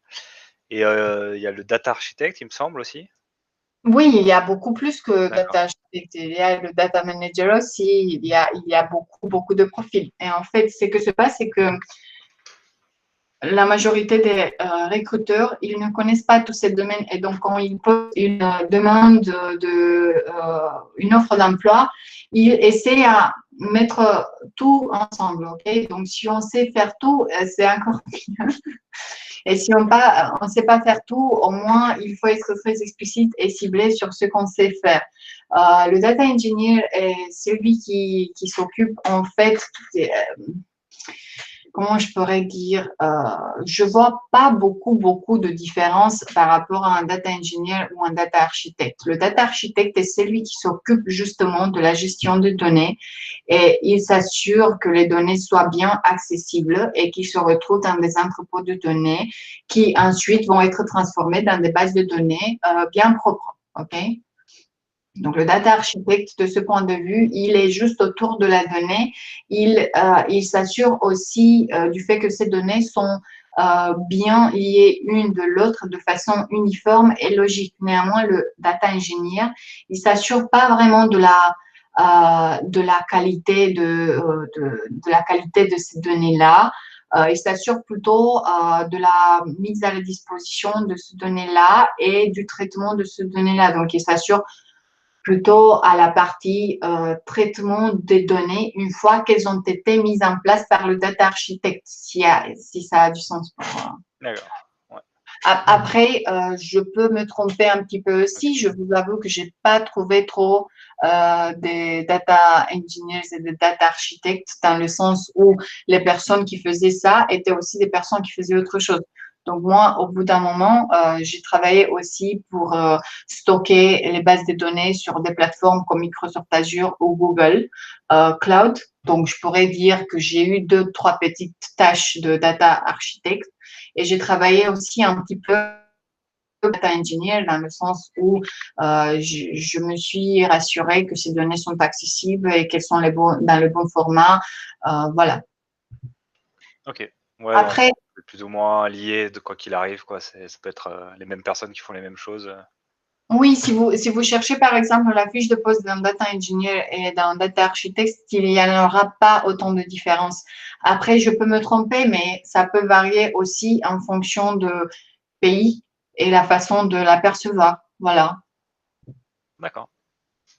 Si vous Merci. voulez que je développe un peu plus, je pourrais vous envoyer des liens qui expliquent un peu plus. C'était pas vraiment le but, c'était juste pour vous montrer. Mon intérêt, c'était de vous montrer le data analyst et le data scientist un petit peu en parallèle et de dire si vous êtes au début de votre carrière, en général, vous n'allez pas être un data scientist, ok?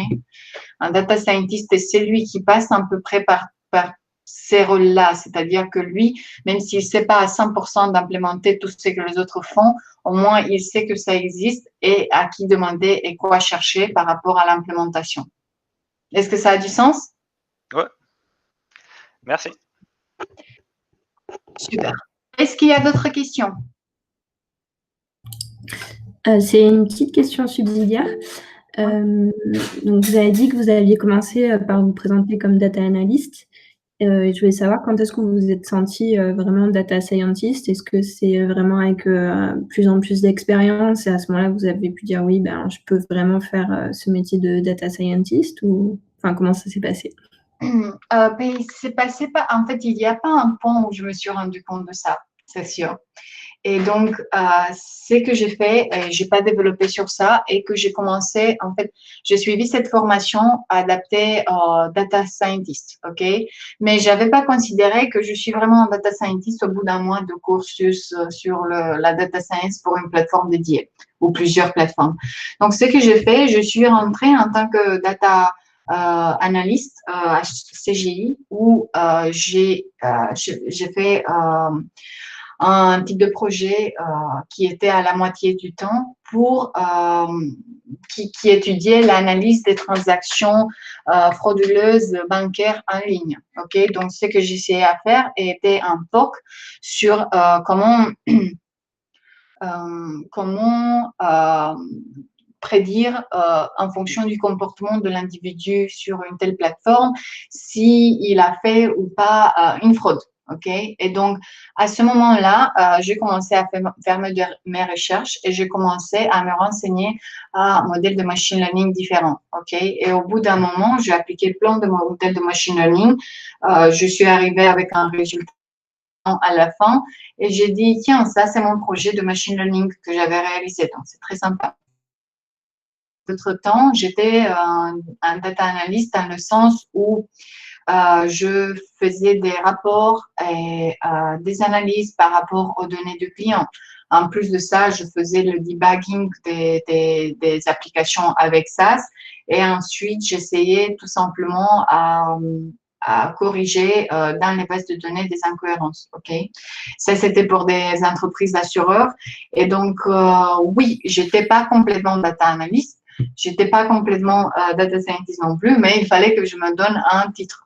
Et ensuite, quand je suis rentrée à Econocom, j'ai appliqué à ce poste pour un data scientist et ça m'a beaucoup plu. En plus de ce que j'avais fait à CGI, j'ai développé mes projets personnels où j'ai repris le point sur les modèles de machine learning et donc je me suis développée dans ce domaine-là. Et ensuite, j'ai dit, je pense que maintenant, parmi ces acquis, je suis capable de programmer avec SAS, avec R et avec Python. OK, disons. Je suis capable de faire de visualisation de données, ça m'a beaucoup intéressé et avec ça, j'ai beaucoup fait de la visualisation. Donc, c'est pas qu'avec Python, Tableau, etc., mais tu peux le faire avec ça aussi. Je pense que je suis capable d'avoir une intuition pour les données à l'intérieur si elles sont compréhensibles ou pas, ou comment envisager de le traiter. Le point statistique, c'était pas de souci parce que j'ai fait à l'université et ensuite, ça m'a beaucoup aidé dans mon travail de data analyst.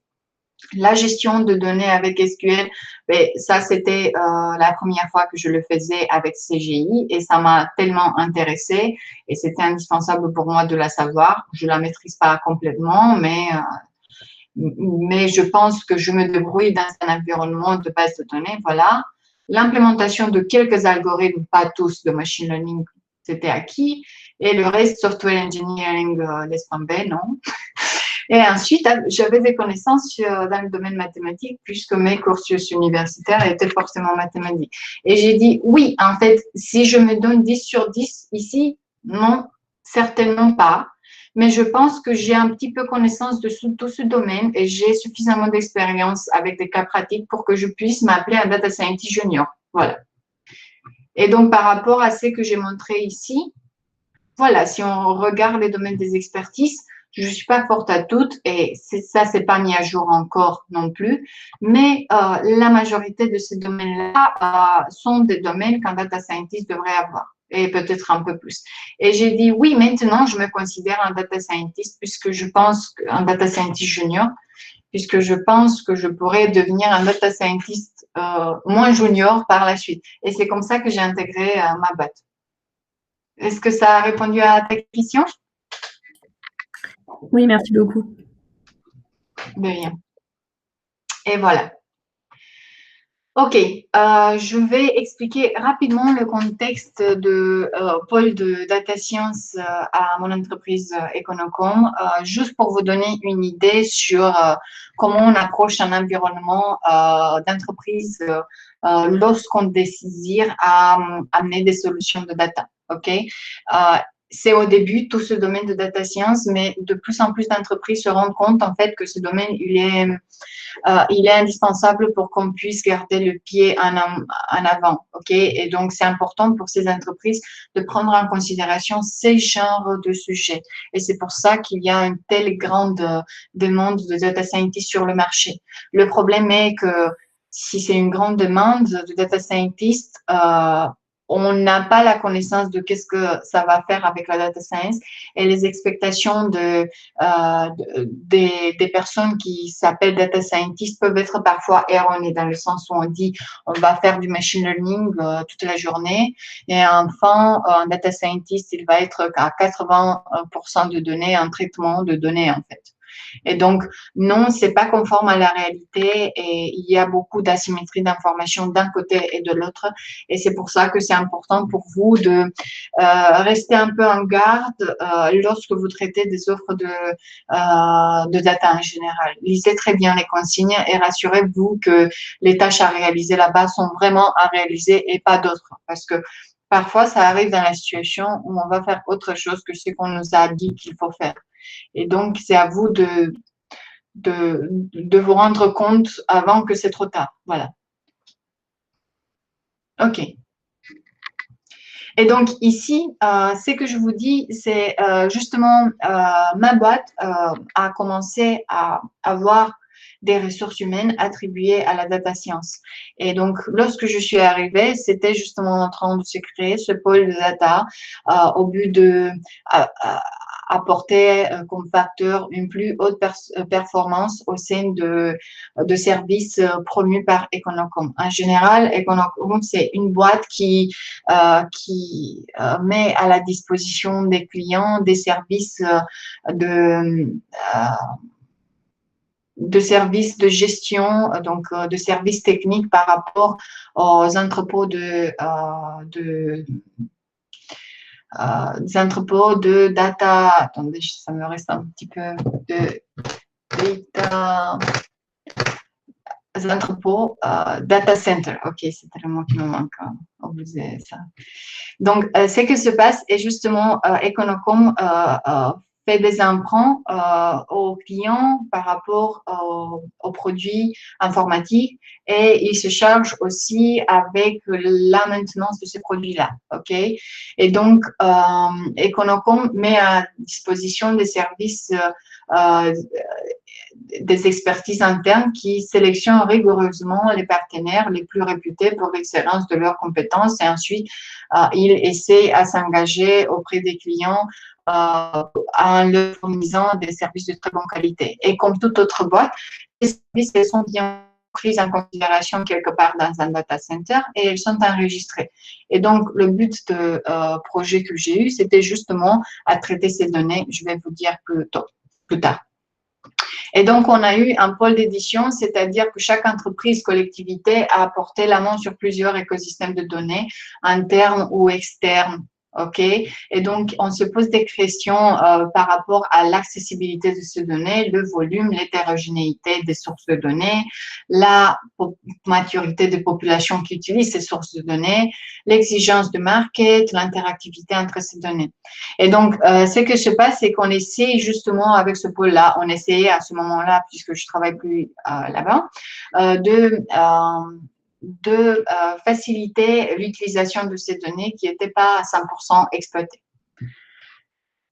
On avait des applications et on présentait des interfaces d'utilisateurs très simples et intuitives qui laissaient les individus, en exploitant le client, en exploitant ces bases de données, à visualiser justement leurs données d'une façon beaucoup plus claire. Ok, donc on faisait ici de l'institution web en utilisant des dashboards et toutes sortes de reporting schemes, au but de montrer justement si l'entrepôt de données de clients, il évoluait de bonne façon ou pas. Donc, c'était justement la façon de BI, c'était BI, la façon de montrer aux clients en fonction de la connexion de leurs données qu'on peut justement visualiser leurs données et donner des résultats par rapport à ça.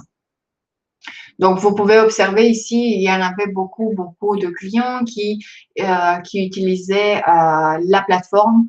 Ils se connectaient directement avec leurs données dans un data center spécial et ensuite, ils pouvaient visualiser en fonction de dashboard personnalisé quel était leur résultat. Donc, ça, c'est la partie de reporting et d'analyse de données, des gestions aussi des parcs d'informatique et en fait, c'était un des moyens de rester compétitif sur le domaine de business intelligence et de partie de reporting. Donc ici, par exemple, un data analyst pouvait intervenir au but de mettre en valeur les données de chaque client en part. Et forcément, il y en avait des personnes qui travaillaient sur les bases de données de chaque client en part. Donc, on pouvait avoir aussi des tableaux financiers et toutes sortes de visualisations, comme votre collègue a demandé, est-ce qu'il faut qu'on mette des concepts? Mais non, dans ce cas-là, on demande au client, qu'est-ce que vous voulez observer sur votre graphique? En fait, qu'est-ce que ça vous intéresse à voir dans votre base de données? Et le client, comme il a le côté métier très poussé et il sait bien de quoi ça parle quand on voit ces données, il va dire, moi, je suis intéressé de voir ça ou ça ou ça, etc. Et donc, nous, en tant que data analyst, on peut justement faire des visuels par rapport à ça et échanger avec lui pour voir s'il est content ou pas. Et ensuite, lui proposer des améliorations ou d'autres façons à visualiser qu'il n'avait pas peut-être conçues parce qu'il n'est pas au courant avec les outils qu'on peut voir. Voilà. Et donc, on avait un design en ligne, on avait aussi une application sur desktop qui utilisait toutes sortes de reporting. Et donc, ça, c'était pour la facilitation d'utilisateurs de voir quel est l'entrepôt de ces données, parce que les petites entreprises, par exemple, elles créent des données, mais elles ne vont pas les mettre en valeur parce qu'il n'y a pas beaucoup de ressources. Et ensuite, on va faire appel à une entreprise externe qui va nous aider à donner un sens à nos données et voir comment on peut optimiser les services par rapport à ça. Voilà.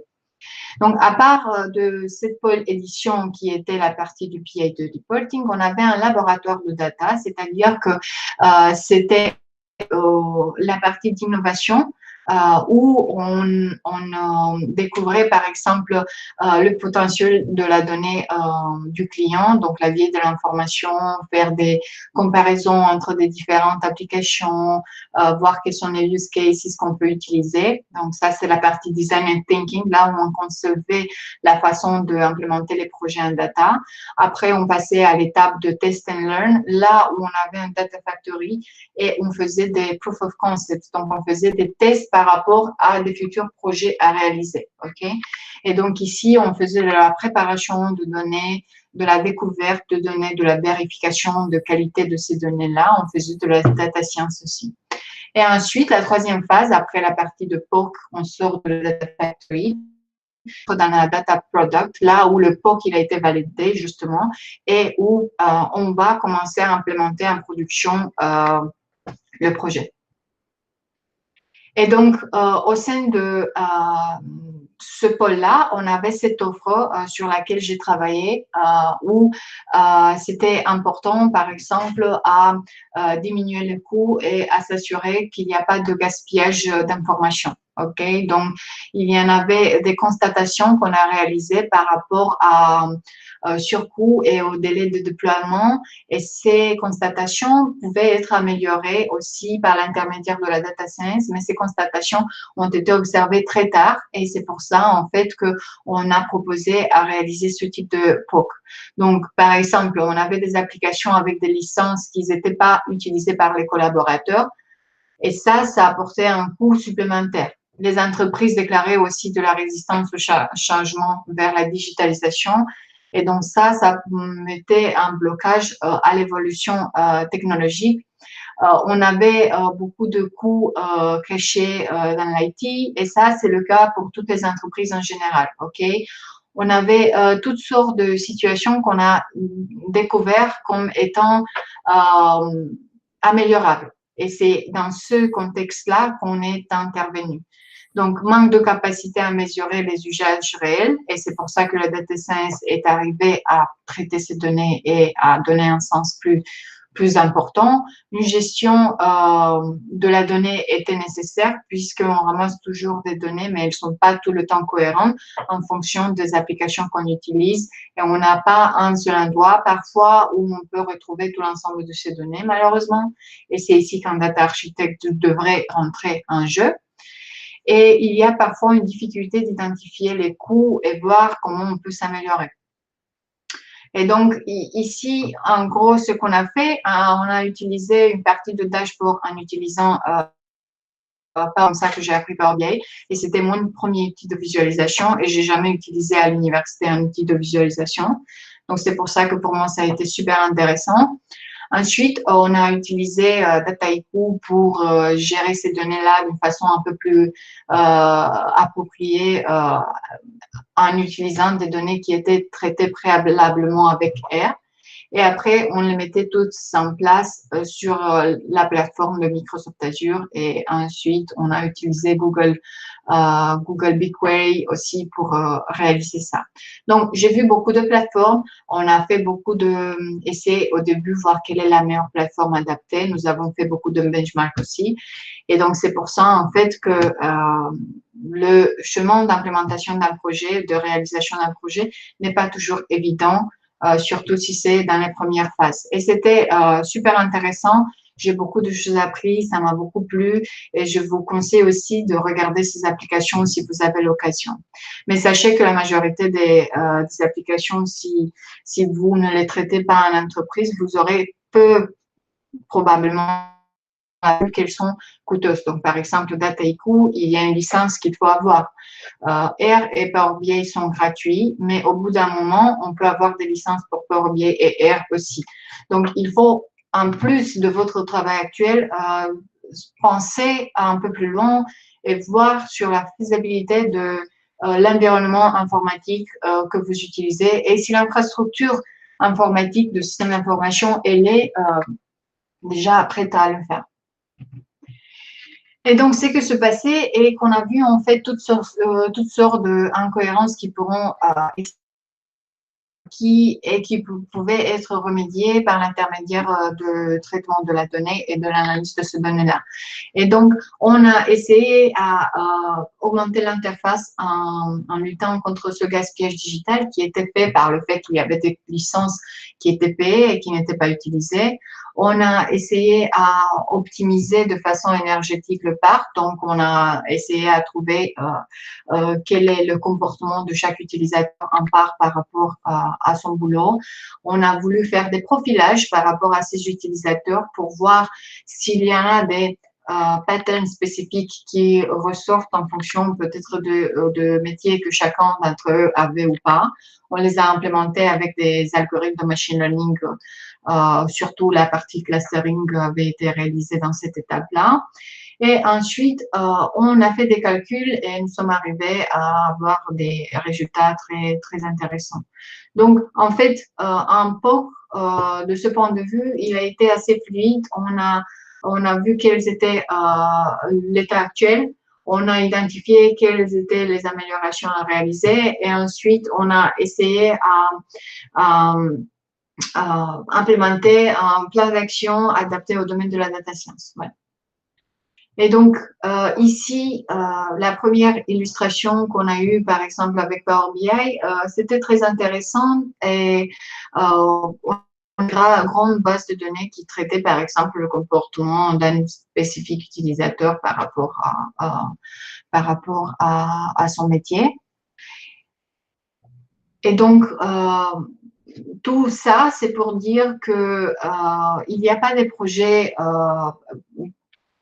particuliers, il n'y a pas tout le temps un chemin défini. Il faut bien l'étudier et il faut être super à l'aise avec le sujet. Et parfois, comme j'ai dit, on ne va pas faire de la data science parce que c'est cool, on va le faire parce que ça a du sens dans un tel contexte.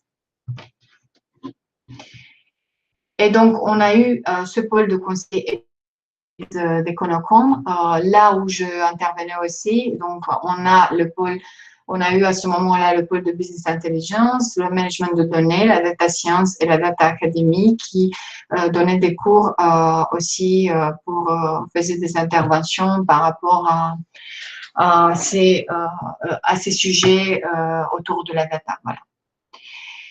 Et je pense qu'avec ça, le dernier slide que j'aimerais vous présenter, c'est justement l'environnement qu'on a utilisé. Donc, on a utilisé du Python, Dataiku, TIBCO Software, R, Spark, etc.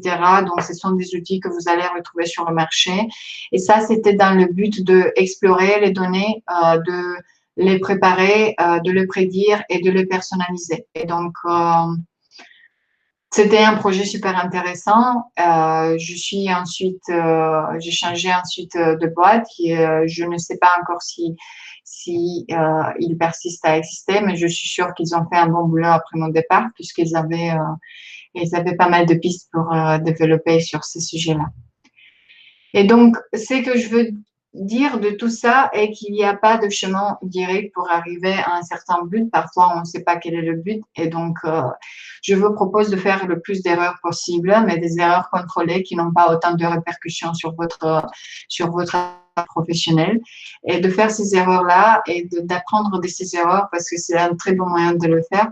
Si on ne se confronte pas avec la réalité, on ne va jamais comprendre, en fait,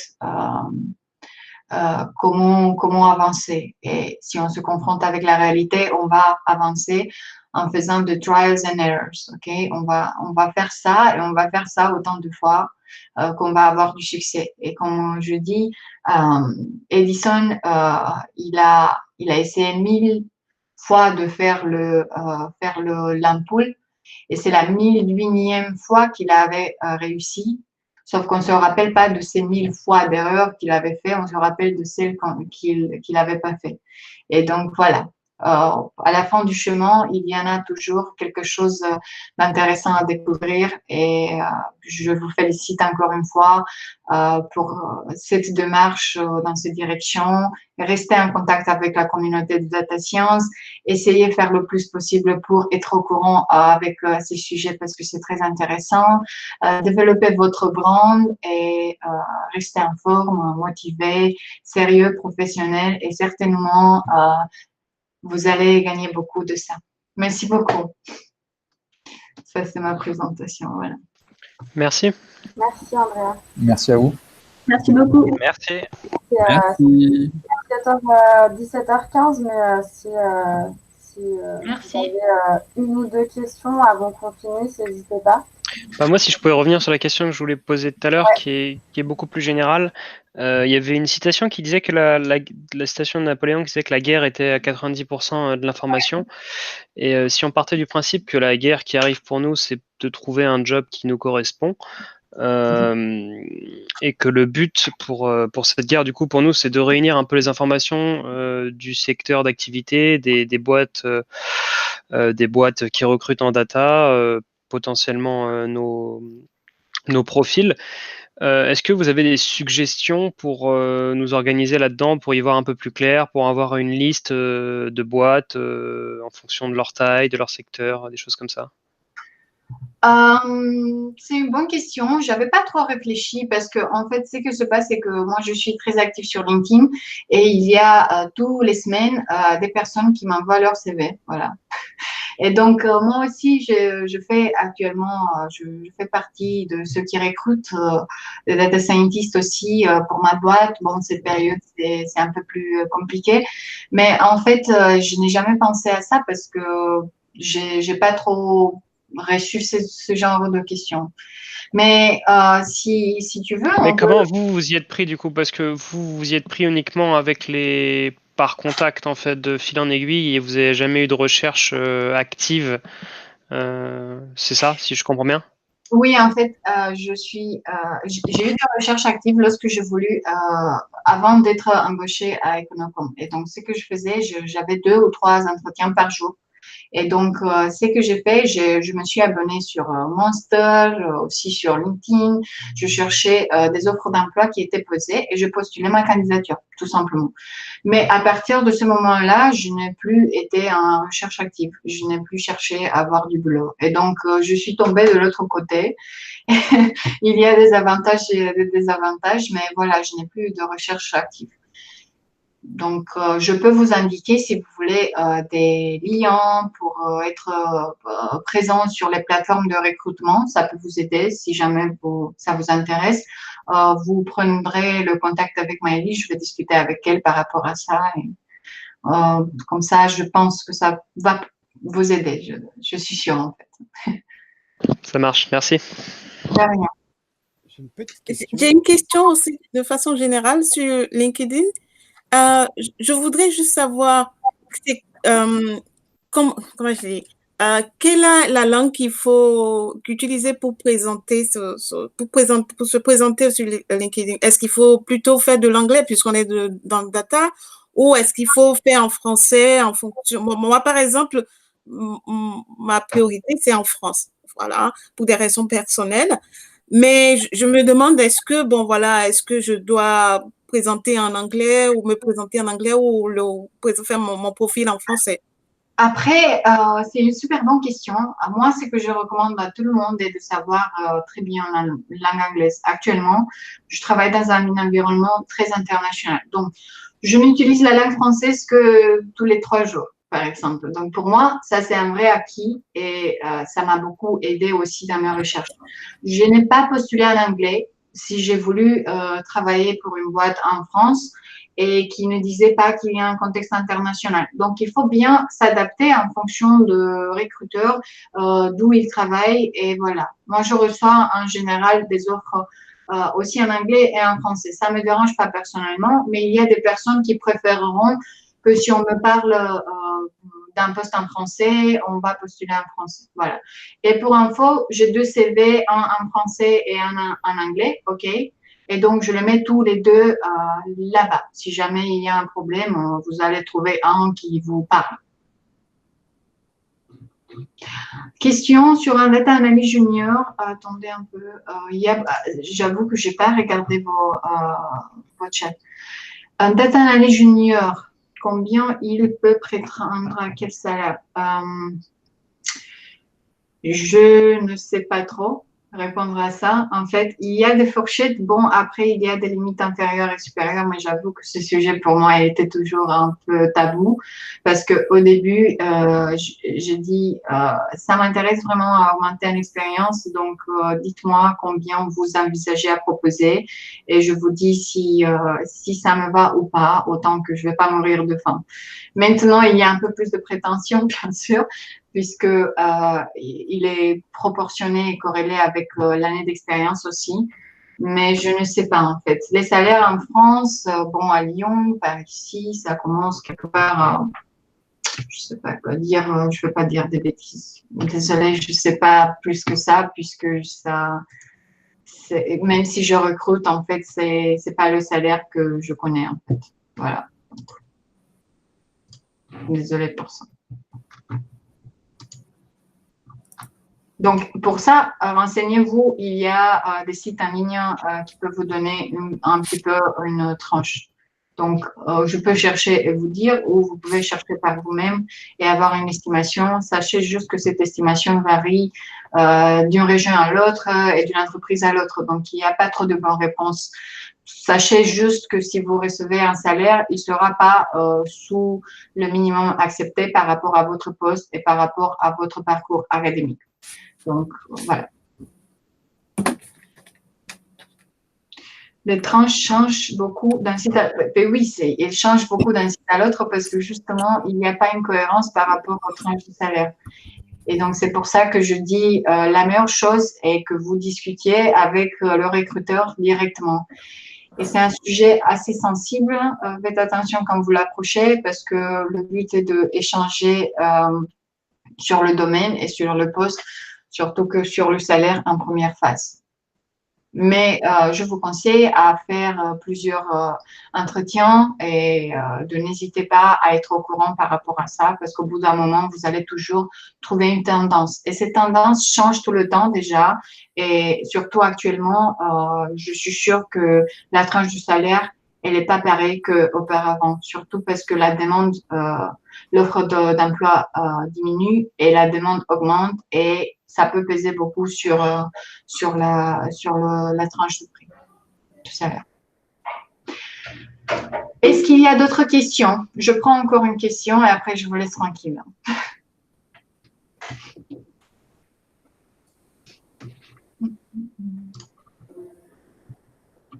Merci.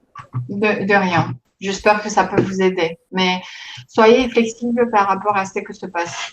Il n'y a pas de règles claires. Et tout avance, tout se modifie en fonction de circonstances.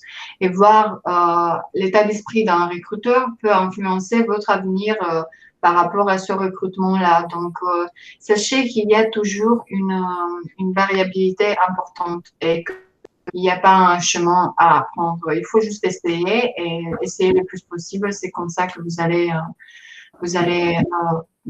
apprendre. Voilà. Comme j'ai mis l'accent sur ça pendant la présentation.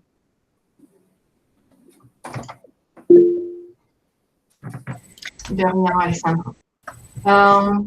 Est-ce que c'est bon?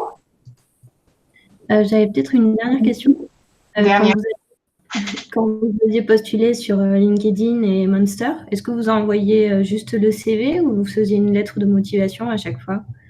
Ou est-ce que ça suffit vraiment d'envoyer un CV pour être recontacté et avoir un entretien? En fait, normalement, on envoie un message comme qu'on est intéressé de poste, OK, ou s'il y a des possibles postes ouverts pour votre profil. Donc, vous expliquez la raison pour laquelle vous contactez la personne et ensuite, vous envoyez le CV avec, OK? Et donc, si vous ne recevez pas de réponse, c'est pas parce que on vous aime pas, c'est parce que parfois on le voit pas. Donc, pensez à relancer après une semaine. Et si on répond pas, c'est-à-dire que peut-être le poste il est pris ou c'est plus d'actualité ou voilà, ok? Donc, ne vous découragez pas. Cette phase de recherche, elle doit exister et plus que vous postulez et adapté en fonction du profil cherché, plus que vous allez avoir des réponses. Donc, ne vous inquiétez pas par rapport à ça. Je suis sûre que vous allez vous débrouiller très bien pour trouver un poste. Il faut juste être un peu patient et insistant aussi parfois. Bon, merci beaucoup pour votre présence, intérêt et vraiment réactivité par rapport à cette présentation. J'espère vraiment que ça vous a aidé un petit peu à avoir une vision autre que ce que vous avez vu jusqu'au présent. Et je vous souhaite beaucoup de succès par la suite. Et n'hésitez pas à contacter ma liste ou à contacter si jamais vous voulez reprendre ce sujet ou aller plus loin, garder le contact, rester en connexion, intégrer la communauté de liens Data Science, etc. Merci beaucoup, Andrea. C'était super intéressant. Donc, merci beaucoup. Merci. Et puis si ça te va, j'avais déjà partagé ton profil LinkedIn aux élèves. Donc, si ils peuvent, bien sûr, avec ton aval, ils te contacteront sur LinkedIn si tu es disponible. Ok, bon, parfait. Merci encore. Je vous souhaite bonne continuation, bonne chance et restez bien en forme en cette période. Il le faut.